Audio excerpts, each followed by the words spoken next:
বাঙালি, ডাল ভাত তো আমরা সবাই খেয়েছি, কিন্তু কখনো কি আপনারা ডালে ভিজানো পিঠা খেয়েছেন?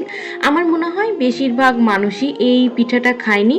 তো এটা আমিও আগে কখনোই খাইনি। এটা আমার শাশুড়ির নতুন একটি রেসিপি, আর এর সঙ্গে একটা স্পেশাল চাটনি থাকে, সেটাও কিন্তু আপনাদের সাথে শেয়ার করব।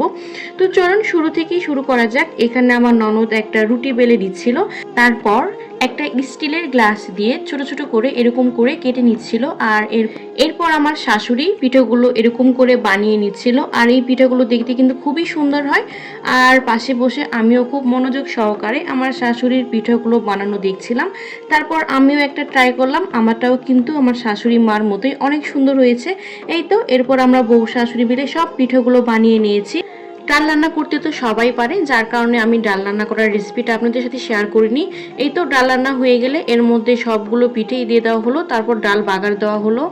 এই তো এটাই ছিল পিঠার ফাইনাল লুক। তো এখন আপনাদের সাথে এই চাটনিটার রেসিপিটা শেয়ার করব। রসুন আর মরিচ ভেজে নিয়েছে, তারপর পরিমাণ মতো লবণ দিয়ে দিল।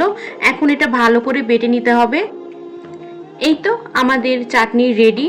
তো এখন এই পিঠাটার সাথে এই চাটনিটা খেতে খুবই ভালো লাগছিল। আমি তো বিয়ের আগে কখনোই খাইনি, বিয়ের পরই এটা আমি প্রথম খেলাম। তো আমার কাছে মোটামুটি ভালোই লেগেছে। আপনারাও বাসায় ট্রাই করতে পারেন। আল্লাহ হাফেজ।